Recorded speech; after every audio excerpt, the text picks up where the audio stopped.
Hello, welcome back to Sterling Armory Sword Talk. I have no idea what episode this is. This is episode 14, I think, or maybe 15. I'll correct that hopefully it's in the title of the YouTube video. If you're new to our Sword Talk, we are just a bunch of nerds who like to drink and make blades. And yeah, that's really about it. We talk about all things sword related, from film to from martial arts to anything sword related. And yeah, so let's go ahead and get started. Today we have a fun topic today. Sometimes our topics are on the consumer side, sometimes they're on the maker side. Today is more the maker side, so you get to see some stuff from us, some oopses and mistakes that we did. And it's always a fun topic to talk about. So let's bring on the team. Hey guys, how's it going? You want to introduce yourselves while I'm remembering how to run the stream? Where's the darn banner? There it is. Hi, I'm Joshua Warbear. You can find me at Warbear_Armory on Instagram, or look up Facebook, Joshua Von Warbear. Yeah, and I'm Colton. Oh, what? No, we're getting pretty quick and concise with these. I know, yeah. So I'm Colton from Copperthorn Customs. You can find me on Facebook, Instagram, TikTok, and then you can also find me on Sterling Armory Facebook as well. Yeah, so all those links will be below. And Colton and Josh have been doing quite well. So you guys did the rest there, right? Really loud. Very well. Yeah, not Very too bad. loud. Are you done crunching all this stuff?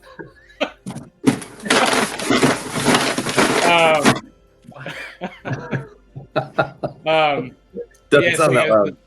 Yeah, it was really loud here. Sorry. So you did the Utah Renaissance Fair, right? Is that what it's called? Utah Renaissance Fair this past weekend. It was phenomenal. I keep telling everybody it felt like the ending to Lost, in the sense that all of my friends and acquaintances from Utah and other places came out to see me and hang out, and we were so busy with customers that it was like, good to see you.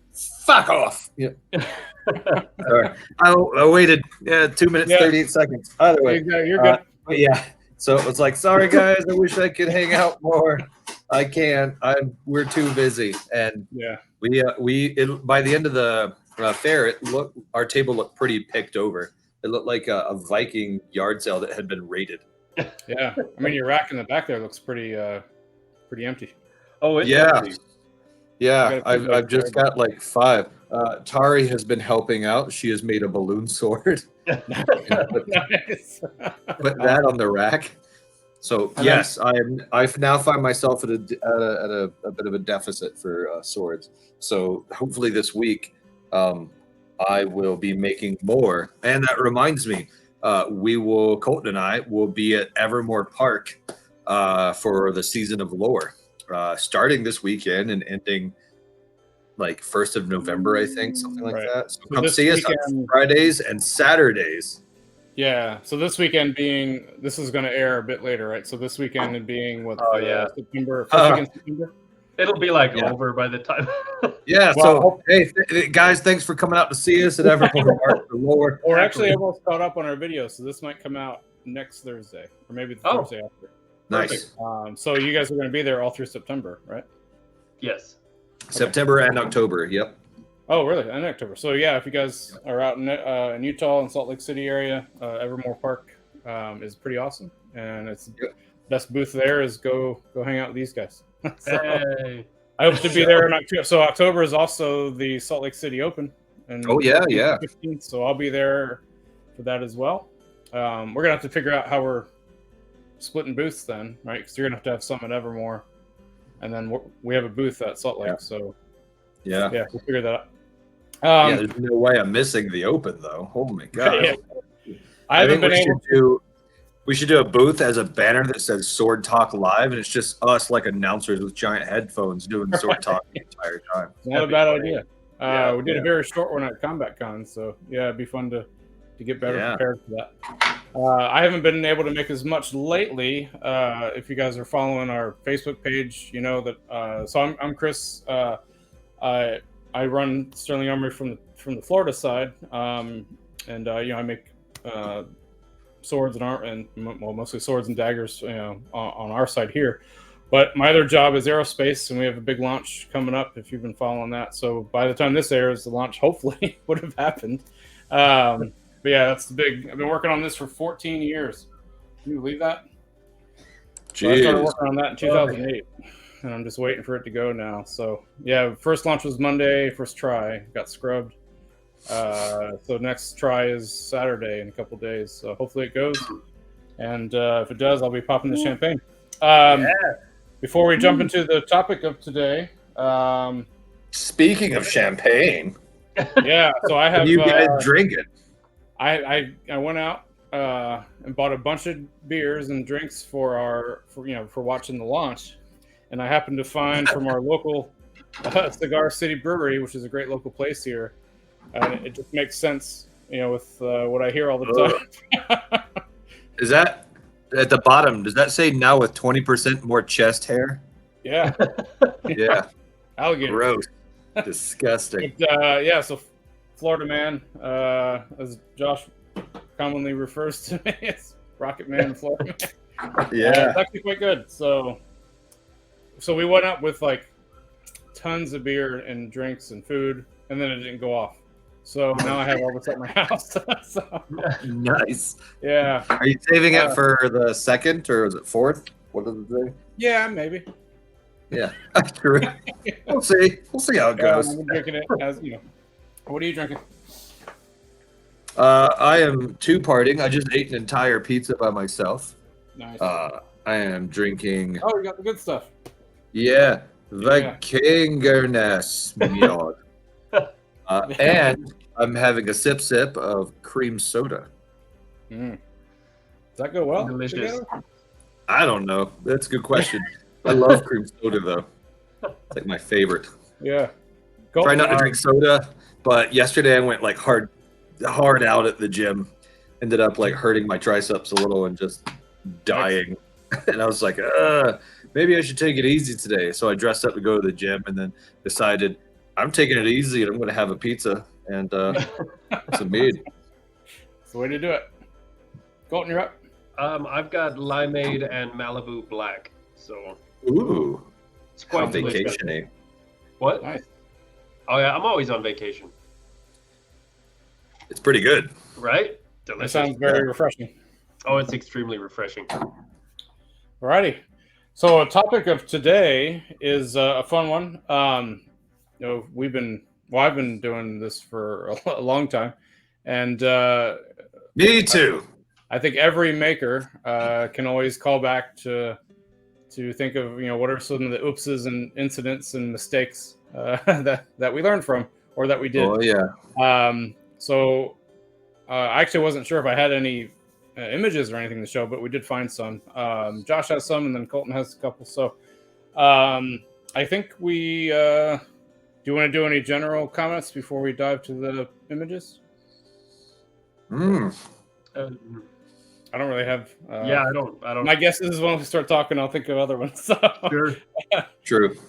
I know there's a lot more that I have done that I just cannot remember. Right. I've been doing this for 20 something years now. So.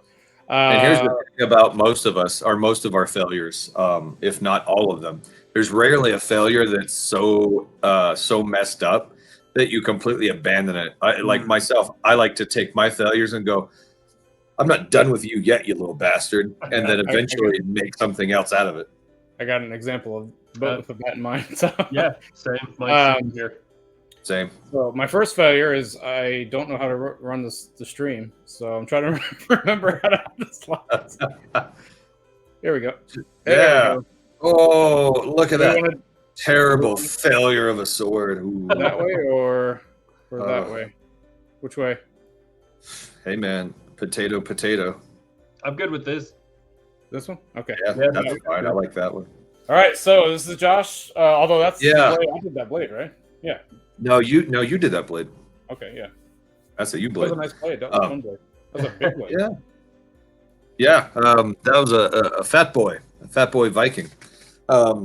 This first failure comes because this guy came to me. He's a friend of mine, Dustin Hubbard. He was like, "Hey, Warbear, I'm getting married.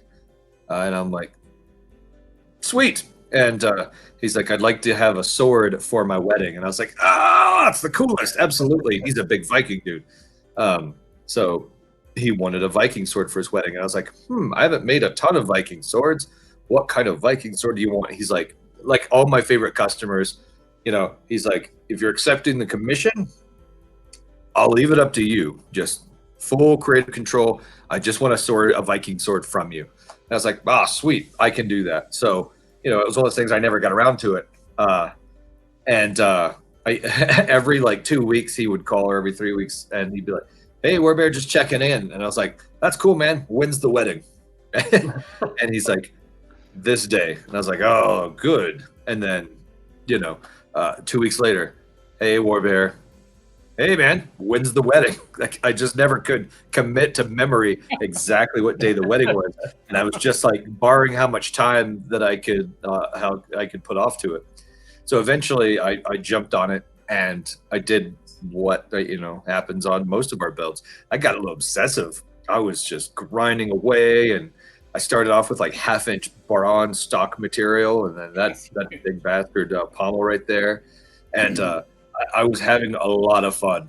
And by the time I got done with it, I looked at it and I was like, man, I kind of want to keep this one. So I messaged him and I was like, hey, man. And he got a scabbard as well. I made him a traditional wood Viking scabbard. And I was like, hey, man, I'm going to send you a picture of it. I don't know what you were thinking. Here's a picture of what I made. If you don't like it, no problem. I'll keep it. And I sent him a picture, and he was just in love with it. He was like, it's the best thing I've ever seen. I need it now. So I failed myself with this one by making it too damn good for someone else, and then wanting to keep it. So and again, that's what we said before. We don't like doing commissions anymore. I can't count how many times I've accepted a commission and made something I definitely wanted to keep for myself that I did not want to make again. Right. Yeah. Yeah. I mean, that's a common failure for all of us, I think. Right. Oh yeah. I can't tell you how many blades I reluctantly sold. So one thing about this though is the panels or the boards on the right image don't really give a good scale for that blade. That blade is right. Yeah. Is it 3 inches wide or 2.5 inches? Yeah. wide? I think it's 2 3/4 to 3. I think it might be 3 inches. Yeah, it's a really big blade. Yeah. So it's hard to see the scale, but I'm trying to remember the length of it. Was it 32 long? Yeah, I'm not sure. I don't even remember. Something like that. It is not a small blade. It's deceptive because the hilt furniture, since it's so fat, makes it look like a smallish blade. It does, yeah. But it is not by any means tiny at all. Nice. Alrighty. On to the next. Yes. Sure. Yeah. Yeah, why not? Next one. Oh. Okay. Number 2, So, Josh. What happened is, on this one? I didn't know this was a failure. This is an actual failure. This is a heartbreaking story. Because I've been reluctant on grinding out my own stuff because I'm just too busy with my 9 to 5 to commit to time to grinding. So I would, of course, purchase Hanwei Tinker replacement blades, make swords out of those, or I'd purchase them from Viewfields, and we just go from there. This time, I got a little excited, and I was like, you know what? The time has come to own an Albion. So I bought an Albion, I think type 16, something like that. Blade from them, and heat treated, of course, and they sent it out, and I got the blade, and I was super excited to work on my own Albion sword, and I meticulously did everything from the rain guard there, and I tooled that, added all the hardware to it, did my signature notches in the cross. At one point I even did like an S guard, like the Cloney, but I decided I didn't like it, so I started over. And then I did the pommel and the grip and everything. It felt so nice, and I hammered it together, just like hammered the pommel on to keep it all tight without peening it, and it felt nice. It felt solid. It sung. It was great. I even trimmed up the ricasso like an inch, 2 inches, so I had extra purchase for the grip. And then comes the time to peen it. I cinch it in the vise, and put a little heat on there with a torch and start tapping, tap tap tap tap tap tap, and it's just not working. And I'm like, what the hell is going on? Wow. So I peen, take it off. Yep. Throw the bar up, smack the pommel back down. And you know how when you get a nice peen and you're like, oh, hey, cool, that looks great. And then you hammer it down to see if there's any, any more empty space. Mhm. And you hammer it down and there's like 2 or 3 millimeters sticking out of like balloon material. And you're like, what the hell? So I just kept doing it. Eventually I was like, that's got to hold. And I looked down and the cross guard was not straight. It was like this. And I was like, what the hell? And I looked down and my vise had gotten so old and beat up that the material at the bottom where it clamps, where the jaw is, started just falling apart. So the harder I would try, it would just like suck it in and push out like that. So it wouldn't hold on to it. And that's why it kept sliding. It kept sliding down, and then it would hit the top of the vise. And then every time I hit it, it would put the cross guard in an angle and push the material up, thus thinking I got a decent peen when in fact it was just a heartbreak. And then I looked at it and I was like, crap. And I was like, well, if I hammer it back down really quick, but there's no way of clamping it, so you can't really do that. So you're kind of screwed. Yeah. That was the last time you used that vise, right? Yes. Yeah. Because I unclamped it, was like, well, crap, what do I do now? And then I went to fix it. I was like, I got to take this thing apart. So I started drilling out, and I put some epoxy resin just on the tang for the grip, and a little bit inside the pommel just to shore it up. So now I'm racing the clock, drilling out the pommel, peen, trying to knock it off. And it was so hard pressed on there while I was knocking it off with like a rod and the hammer. The peen material, where it's square material and then tang, that snapped right off because I was hitting it so hard. So here I am holding a pommel full of epoxy and the bottom bit of a tang from the sword, and then the epoxy had already set, so I had to grind the grip off. It did not come off easy. Nope. And then everything was so malformed that I had to hammer the cross guard off over it as well. And I just sat there looking into it. And there's a picture on my Facebook of me holding a grip that's just shredded and chewed up. And I'm like, sometimes you have to start over, and then threw it in the trash. And then I just went upstairs and I was like, crap. And while I was like, why did this happen the next day? I looked down at the end, the vise anvil, and I was like, why was it not? And I looked down and I saw like the stress fractures inside where it was just starting. I was like, oh, maybe that's what it is. And I grabbed a ball peen hammer and tapped it once, and it went, and the jaw fell completely off. And I was like, oh, wow. So I ordered a new one. Yeah. So I ordered a new one. All the leather got marred up, so I ended up throwing it away. I heated up the pommel enough to where some of the epoxy let go, and I finally chiseled out the tang. But so much material from me hammering the pommel off had gotten marred that I ended up grinding it down, and it was like 2 1/4 inches, and now it's like 1 3/4 or something like that.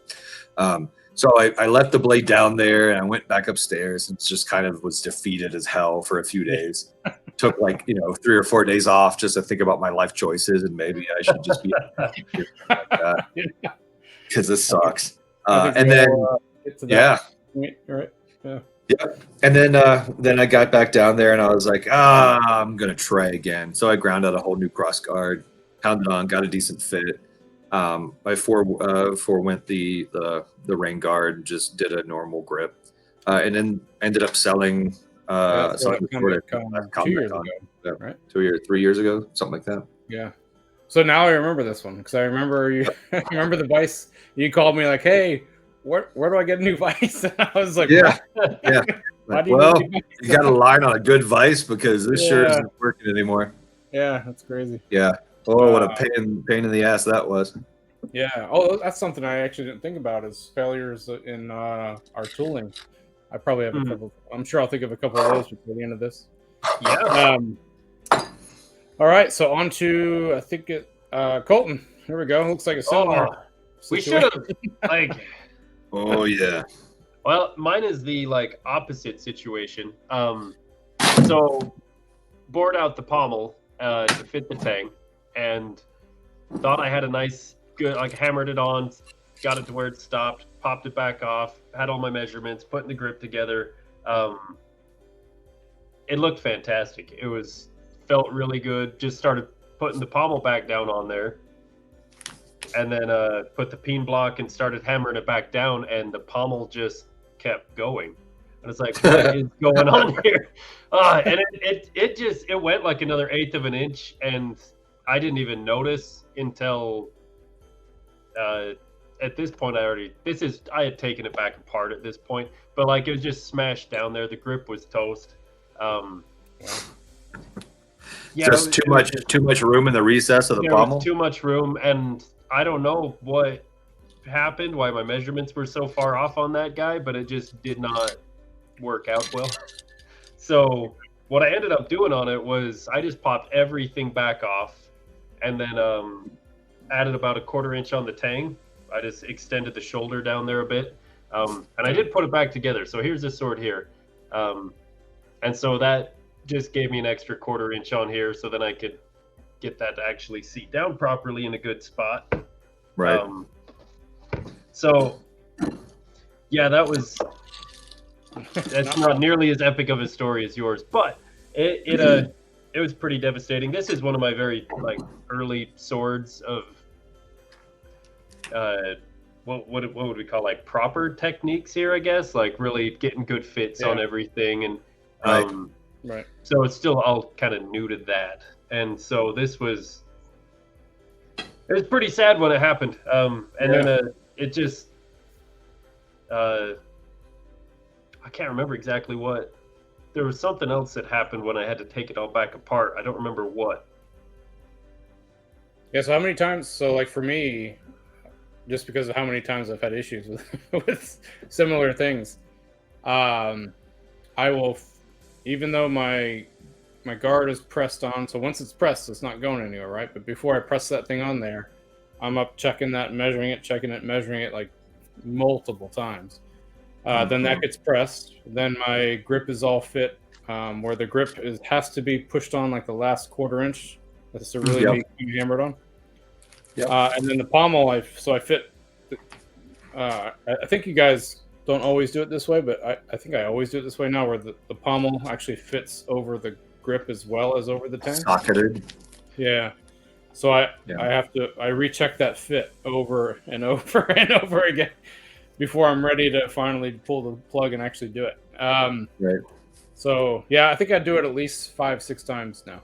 So I'm not sure if you guys have a process for that now. No, I don't socket it in. Yeah, you socket it on the tang though, right? I do the guard, slam it, seat the guard, make sure it's a nice tight fit. And then I build out the grip out of poplar, and I lay it down, make a mark, cut those off, make another mark on another slat, so I have the places to glue. Then profile that out, glue it back, shape it. Just like you said, I do it a little tighter, so it has to be hammered on. I usually use the pommel. But before I finish the complete grip, I hammer on the pommel nice and tight to see where exactly it's going to end, and I make a mark there. And then I bring my my grip down, and make my cut there. And then I hollow it out because I do a lot of wheel pommels, or if you flatten it, you flatten it. That way you put it on, and then sometimes I'll put a strip of leather on it to help with, padding. And then I'll hammer it down on so it compresses everything nice and tight, and then I'll peen it. Yeah, so because it's the grip is pressing down and the pommel's pressing down, I always worry that I'm not going to have enough tang sticking out to peen it over, right? so I lay everything down on top of the tang, so like if the blade's laying flat Oh yeah, I do that as well. Yeah. Table. I lay it all out and make sure that my tang is sticking out long enough. Yes. So I guess Yeah. these are the small little issues because everything we do is one of a kind, right? So Exactly. you got to Yep. make sure it's going to fit. Yep. So yeah, I'm actually the blade I'm working on now, that Type X. My tang ended up being a bit too long, so I have to shorten that a bit more. Yeah. So actually, I fit everything together and I put it back together, and I was like, oh, like if I actually seat this now, I'm not going to be able to get this together. The pommel is going to stop like an eighth too short, so I got to shorten it down a bit. So yeah, fun times. Oh yeah, honestly, this is probably usually my kind of biggest hiccup when I'm putting things together. Is I'll either have to hammer them on like I don't know. After this one, I think I got too scared, and so now I'm just like, no, they're gonna stop before it gets to the grip. But the more you do, the easier it gets. So yeah, no, this is always my scariest part is putting the pommel down on there and making sure it stops at just the right spot. So what's Adam Savage's? He has a phrase. It's like what measure. What? So, it's the normal phrase is measure twice, cut once. But he changed it to like measure 22 times. Hopefully you cut once or something like that. Yeah, basically. Yeah. All right. So here's a big one. So this is a big lessons learned as well. So what we're looking at here on the left image was actually a blade that I recently ground, but that blade has been sitting for a while, and I forgot that it was in the batch with this other blade. So we had a batch of blades that we heat treated, but instead of doing the laser cut for the profiles before they go to heat treat, these are all hand cut, and we were trying to hand cut them in a rush. So we had a bunch of blades that we were cutting really quick on the bandsaw. And when we took them to heat treat, where the shoulder is, where the tang meets the blade, because it was just a rough cut and we didn't have time to round it out, some of the cuts had like 90-degree angles, where in like a sharp corner where the tang met the blade. The plan was we'll heat treat and then we'll grind that out to a radius after. Well, that's a big mistake. Don't ever do that. So what can happen is that in the quench, those sharp corners can cause stress fractures in your blade, and you won't even see it. You may not see it till it tests. And in fact, the one on the right there was a longsword blade, where the one. So if you look at the longsword picture, the one on the left is the old one that broke. The one on the right is the new one that I replaced it with. But the tang actually, that blade, it was a sharp blade too. It had cut many Tommy mats before that thing failed. So that was when it failed. He sent me the video of it, and I felt horrible. I was like, "What the heck happened? Like, how? What?" So he sent it to me, and sure enough, you could see where the break was. That it was a stress crack that had existed since the blade was heat treated, and then it broke the rest of the way. So luckily. So the rest of the blades that were in that batch, we checked all of them. And then, so this one was through the grind. And when we checked it, basically you just check it by testing it out, banging it against anvils and other things. And it was, even though we were putting a lot of pressure on this blade while we were grinding, I actually forgot that this blade was in that batch. And so I looked at it and I was like, that looks like when I do some down in Florida here, when I grind and then I cool something off, it rusts within seconds. So when I cooled off the tang area, I noticed like a little weird rust like line. I was like, that looks like a crack. So I tested it, and with a really light hit on an anvil, it cracked. And I was like, son of a. That's what I remember. This was in that batch of blades. So that was a big lessons learned. Luckily, as far as sharp blades going to customers, it was only happened to one customer, and no one got hurt, which was great. That's our biggest concern, because we try to check, and I actually cut with that blade before I sent it to him. So we test everything usually before we send it. That particular one just was able to do enough cuts before it broke. Now, so to correct that whole issue, we make sure that there is no sharp angles prior to heat treat, and we haven't had that issue since. So Right. Yeah, so lessons learned, and it was scary. But notice, so if you look at the left blade there, there's the tracing of a new tang. So what I did for that customer is I actually shortened that blade and made it a single hander, and now it's one of his single hander cutters, and there's no stress cracks up there, so that's a great Right. cutting single hander blade for him now. And I didn't charge him any extra for that. I felt bad that it broke on him, and so yeah, made him a new blade that replaced his longsword, and then he got an extra arming sword out of it. So yeah, Awesome. yeah, that's my biggest personal issue is not catching that egg time. We have had some other failures that we've had is and this one's going way back. So back in like 2006, 2007, I had ordered a whole plate of blades cut. This was probably 40 to 50 blades, arming swords and longswords, and daggers that were cut out of 2 plates, and took them to heat treat. And the heat treat called and said, "Hey, these things aren't heat treating. Like, what's going on?" And the steel I got it was the first time I tried a new steel company. I can't remember what the name of the company was, but it was an online distributor, like E-Machine Shop or something like that. No, it wasn't E-Machine Shop. It was some online distributor that the sheets came from, and they were supposed to be 6150 sheets. Well, it turns out they weren't. So we were trying to heat treat pretty much mild steel. Mild steel. Yeah. And I paid a lot of money for that mild steel. When I tried to get my money back, they wouldn't even return the calls and stuff. So, oh my gosh. Yeah, lesson learned there. You got to go with reputable steel dealers, right, to get the good stuff. So that sucked. Right. So, yeah, that hurts me. It hurts my wallet and heart. Yeah. Yep. Yeah, you guys had anything like that out there? Yeah. Yeah. Well, kinda. I ordered some 80C3 PVRM, whatever the words are for it. I don't know. I'd never say it in the right sequence. Yeah. What is it? 80CRV? 80CRV2, yeah. CRV2. Yeah, I ordered some 80CRV2. And I was just like make up a bunch of letters behind it. Like XY 48.B-8. Actually, now I'm questioning myself whether I said that right. While you're talking, let me look that up. Yeah, because Honda CRV. That's the rule of thumb to remember it, right? Yeah. 80C. Yeah, it's 80CRV2. It's right. 80CRV2. There, I was like, wait a minute, maybe I'm wrong. So I'd ordered a couple of plates of 1/4 inch and 1 3/16 from McMaster Car or Admiral. I think it was McMaster Car. And dropped it off for heat treat. We did some daggers out of it. And they were trying to get it, and they're like, it won't take any of this heat treat at all. Like, we can't, and then we can't push it up. Maybe it's mild steel. And I was like, oh, crap. And then 2 weeks later, she was like, we got the heat treat a little bit more. It's at like 40 HRC. And I was like, and they're like, well, we won't charge you for it. Whatever, just come pick it up. And I was like, oh, that's fine. Is what it is.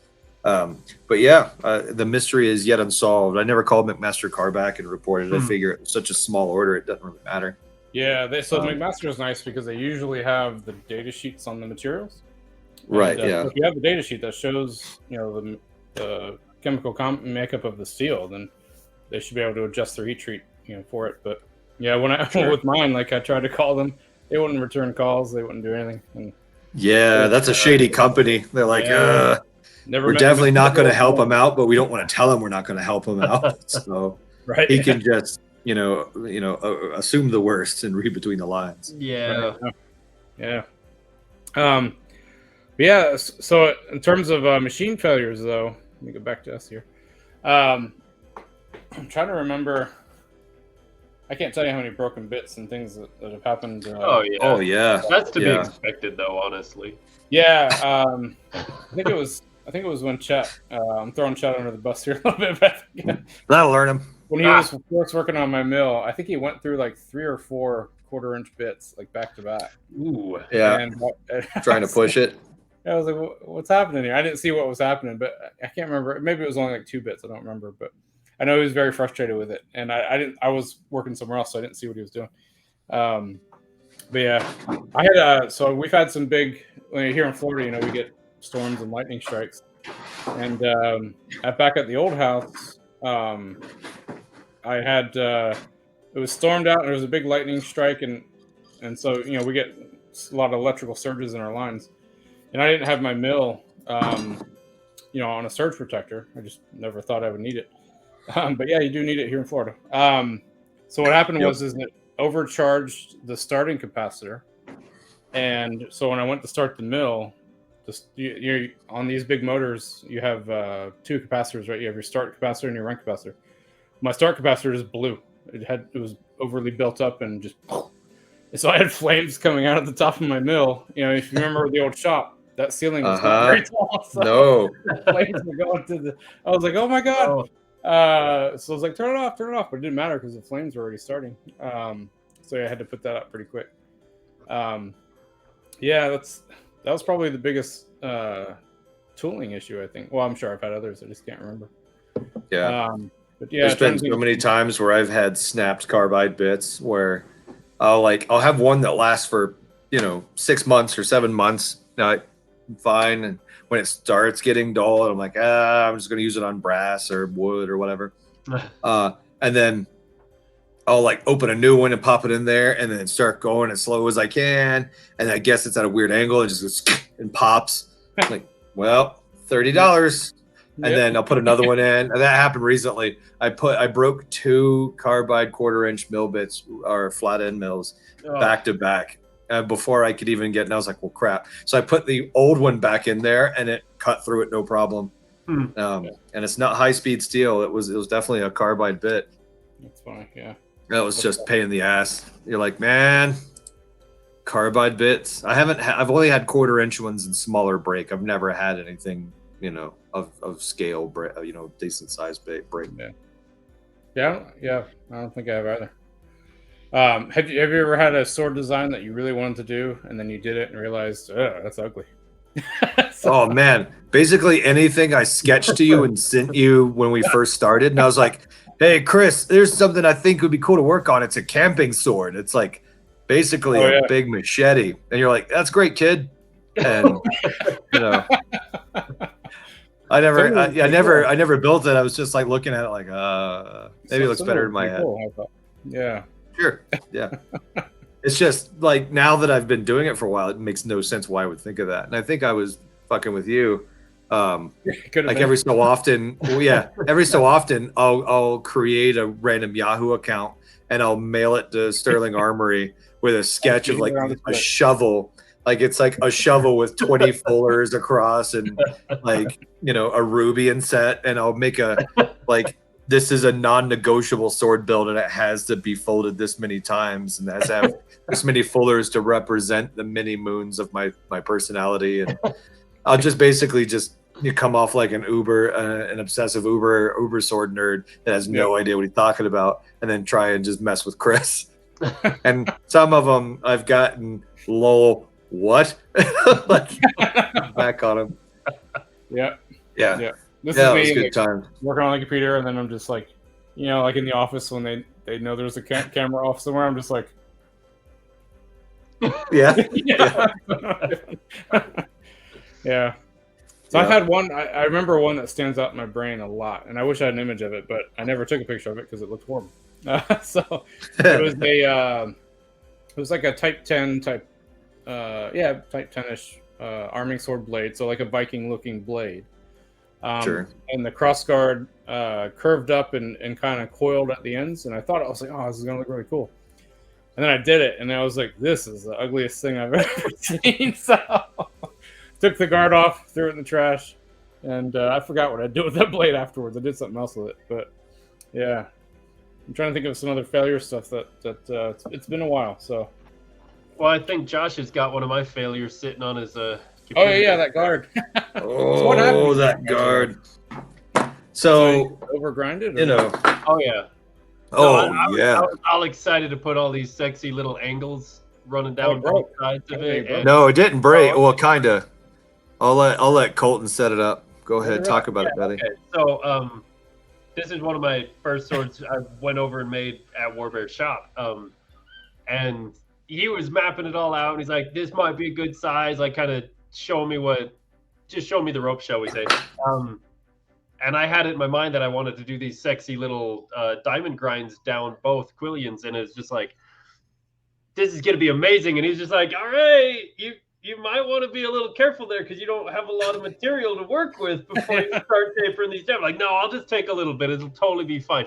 So I go over there and I just start grinding away. I'm like, oh, this is looking great. Angles are looking awesome. And I pull it back over and I go and stick it next to the blade. And it's like, what happened? There's nothing left. Yeah. It was literally like 3 millimeters wide. I was just in the zone, and I'm just like getting my angles just right. Yeah, he kept removing material. The grinds look flush. All your grinds look amazing. Just so much material. And then I grabbed it and held it and went, yep. And then almost under its own weight, the Killian just went flaccid. Yeah, basically. I ended up just cutting the, like, he wouldn't even look at it. He didn't come back over for like 2 more weeks. That's true. He wouldn't look at it. He didn't reference it anymore. He didn't talk about it. He was just like, I think I'll do a different cross guard. Wow, that was what was said about it. It's a classic, like, you told me, and I just didn't listen. Like, that's Chris. Yeah. Chris had to deal with it with me all the time. And I'm sure I had some stupid things to say. Yeah. But I don't even remember. I mean, that being said, though, right, that's what it is. That's the sword now, though. So lesson learned. I remember when I looked at that, I was like, maybe you could convert it to like a main gauche guard, but if it's bending under its own weight, yeah. It was pretty tiny. Like, it was, the whole thing was a diamond grind of like 3/16 by 3/16. It was very, very small. And then I ended up I bended them out, and I think I sent him a picture going, hey, your cross guard's bending. And then I cut them off, and I was like, you can use them as a cross guard for a dagger or something later. There's still enough chunk there. Good times. Awesome. Yeah, I'm trying to remember if I had any recent bad failures in it, and luckily, knock on all the wood and cross the fingers, I don't think I've had a big failure recently, so that's good. So we're getting more picky about what we're making too. So normally, actually, that's a good point. So another reason why we're not taking as many commissions now is that's usually where I end up running into a lot of failures up front, because you're trying to do something new for the first time. Sure. And, it's a design that you really not always want to do anyway. So like now, like if we do take a commission, it's because it's something that we want to do. Right. And that's pretty rare as well. So I had a lot of issues. So back when we were doing, Josh, you might remember this. We were doing a lot of big blades, a lot of big crazy blades for an anime event in Metrocon here in Tampa, and they do some really cool fight show stuff. But they're trying to replicate anime blades or video games or whatever. So some of them are just big and enormous, and they're like, "Hey, we need this." And from it was fun for me as a design challenge, as a mechanical engineer and aerospace engineer. It was fun to say, okay, how on earth are we going to make this not only functional, but a lot of their cast members who are using these pieces are tiny girls, right? So they can't lift like a 10-pound sword, much less a 4-pound sword. So we got to get it down even under down to 2 pounds, but it's a big giant piece. So we have to be creative with materials and use a lot of aluminums and some other, like one was a gun sword, and we ended up using a fake rubber gun as the base of the gun part of it, and then building an aluminum blade out from that. And that was interesting. Lots of failures there because that's just trial and error, right? So it's fun. Totally.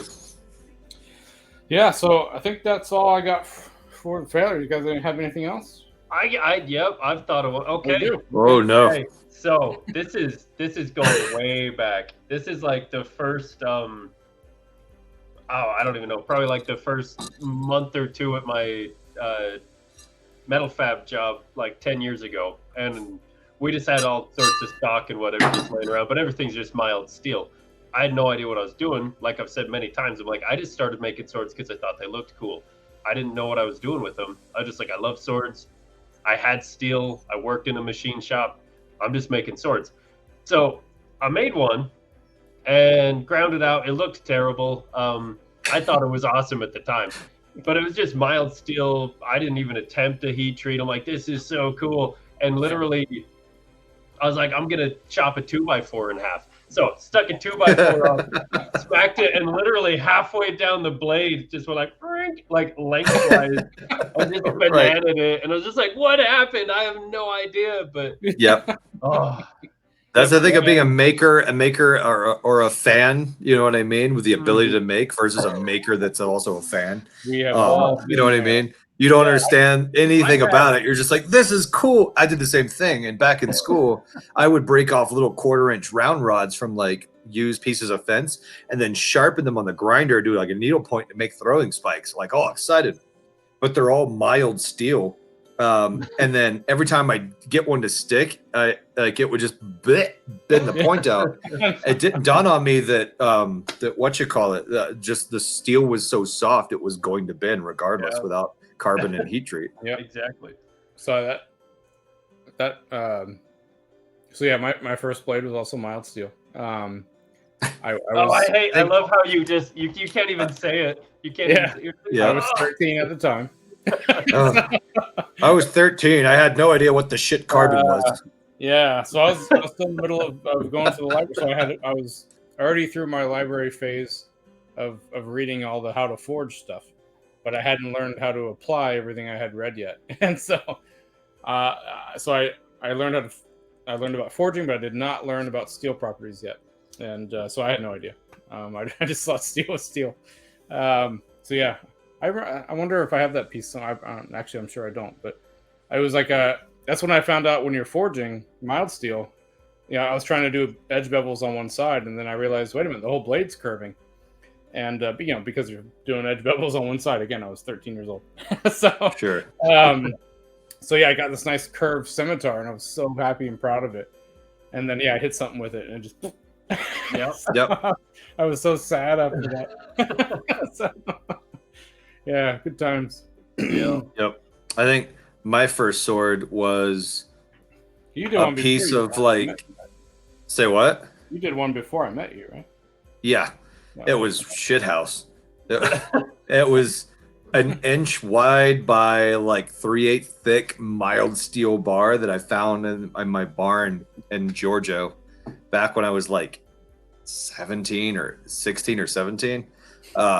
And I ended up like taking the entire bar, cutting it off at an angle with a grinder, and just being like, and then trying to like use a drill press to get through just a piece of steel that I got off a stainless steel like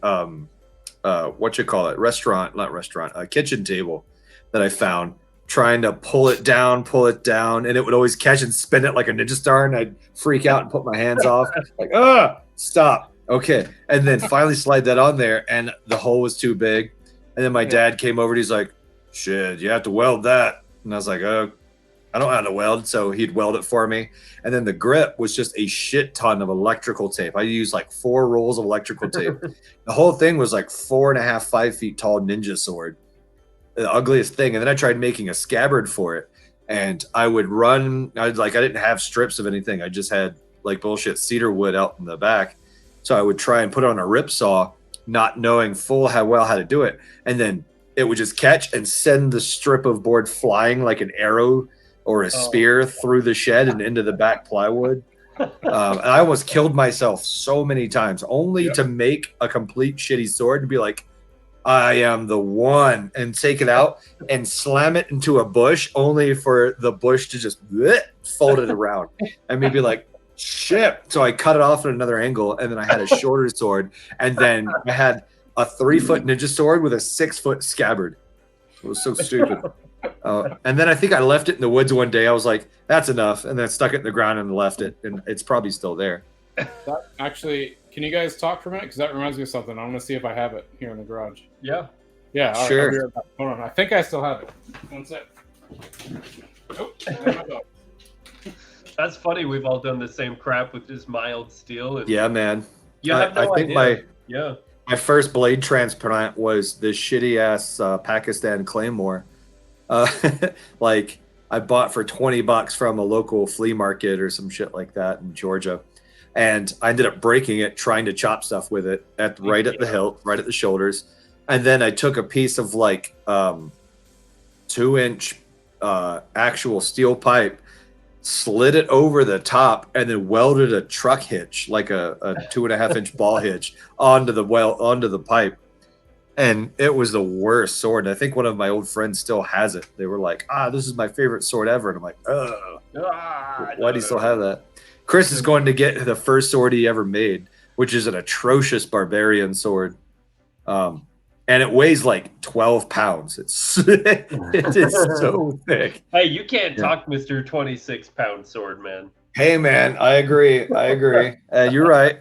I just, from in the starting days, like starting with Fields was already a very knowledgeable sword maker. Yeah.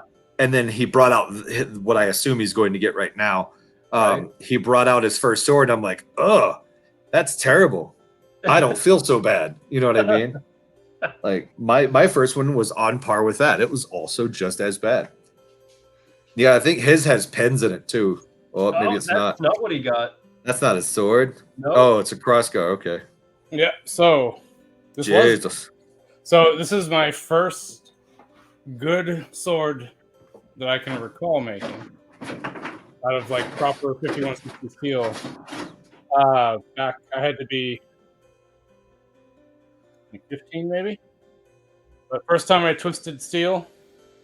So all this I cut out and did by hand. Yeah. But if you look where it mounted to the guard, I don't know if you can see that. So at the time, we couldn't. I was working with Edgar Chatton in Tallahassee, so he showed me. It's the first time working a grizzly grinder, and so I ground out this beautiful longsword blade. I was so proud of it. And he's like, "How are you going to mount that guard?" And I was like, "Oh, I'll just slide it on and we'll weld it because that's what our stage combat guys do with their blades." Keep in mind, I'm using 5160 though. I'm not using a very good weldable steel blade. He's like, "Are you sure you want to do that?" And I was like, "Yeah, everybody else does it, right? It works." He's like, "That's your call, man." So I can tell he was telling me not to do it, but I couldn't think of any other way to do it. Yep, let you make the mistake. Yeah. So 15-year-old. So I used a stick welder and welded it on. The tang was pretty nice. I had the pommel on that was a slightly hollowed out. It came off like a stainless steel bedpost. It was like a big stainless steel ball. But it looked really good, and it ended up balancing the blade really good. And so I was really proud of it. So I got home, and I was so excited to show my friends, and they had a bunch of stage combat blades as well, like a Starfire, and a BKS, and a at the time Highland Steel. That company is no longer around. And so I took it out, and I was like, we went out and sparred with it a little bit, and not even like 3 minutes in, like bing bing, and then pop where the weld was. The blade went flying, and the handle was still in my hand, and I was like, no. So he's over there like Tim from Monty Python. I warned you. Right. I warned you, man. No, you didn't listen. Oh no, didn't you? So I kept this one, just because I liked it as is, even though it's really bad now. But just to remind myself, never weld to a 5160 blade. So yeah, so I knew I still had this, but now I was luckily able to get it pretty quick. So I might actually use that at some point to do something else. You totally should. That'd be awesome. I thought you were going to go get one of the first swords you made, like that giant one that was like 28 pounds, 46 ounces. That's the one. Oh, there it is. Look at that. Oh, look at that. Holy shit. Yeah. Look at it. I don't know if I would call that a mistake more than bad decisions. Early days. That's early days. Yeah, I keep that right there. That's pretty funny. It's just, I like that. Yeah, I still think it's awesome. Used to be twice as long. Yeah. Yeah. Well, I was just telling Colton how we all started out basically the same way, making things, just trying, which is awesome. Failure is one of the greatest teachers in the world. Yeah. But how you showed me that, like I had gotten in when you were like already a decade or so into it, and I was like, oh man, how am I going to compete with this guy? He's already making the coolest stuff in the world. And then you showed me that, and I was like, oh, That's kind of what my first started off looking like. I got, Yours was better than it's that. going to be okay. Yeah, it's going to be fine. I just got Yeah. a couple more years and we're going to be great. And then Colton comes in here and just makes like And just- immaculate stuff right away. Yeah, right away. He's Yeah. got the cleanest grinds. He's basically he's a machine too. He's basically Yeah. got a grizzly stamp on him somewhere. Right. There it is. Oh, whoa, wrong channel, sir. Yeah. Actually, now that I'm thinking about this, I might remake this as if I would today. It'd be cool. That would be Yeah. really cool. Yeah. So this is actually a model off of a. Even back then, I was just a nerd about history. Nerd. Nerd. Yeah. A model after like a late 16th century, like it's like I guess now I didn't even know about the oak shot topology then, but now it'd be like a type 22 longsword. So yeah, I got to get you guys all caught up on that. But yeah, like I kind of want to do that now. So now I have no new thing to make. Yeah, you do. That'd be awesome. Heck yeah. Alrighty. Well, I think is that we're just at about an hour. Yeah. Like, good Yeah. time, I think I think a good 4-minute outro and flush it Yeah. off in an hour. right?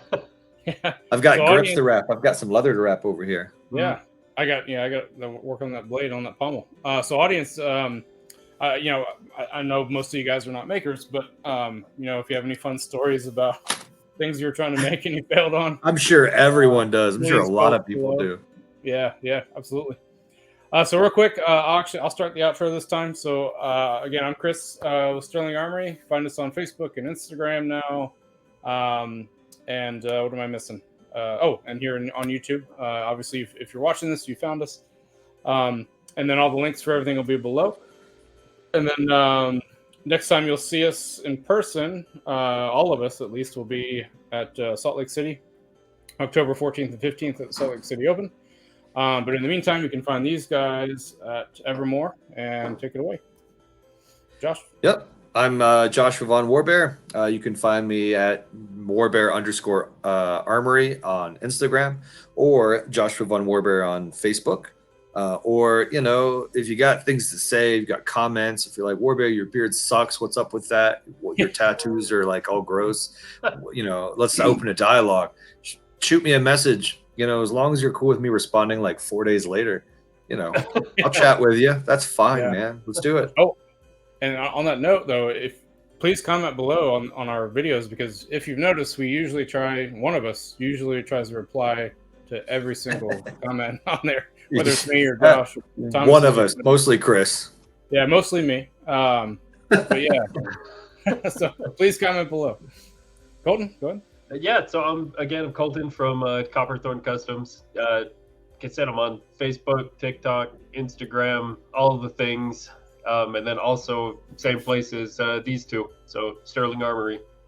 Yeah, and excited for some upcoming events, and excited to get back out to Salt Lake to see these guys in person. So Definitely. ready? Yeah, bring us a rotisserie chicken. Yeah. Or oatmeal pies, something. More. Something to Actually, improve I'm our gonna mood. bring you some of that Stag's Breath, hopefully, in that new drink. Yeah, That would- anything really. Sometimes Colton doesn't get to make it to Evermore, so it's just me, and I can't escape the booth, and I need sustenance, whether it's drinkable sustenance or edible sustenance. Just bring me some food. That's all.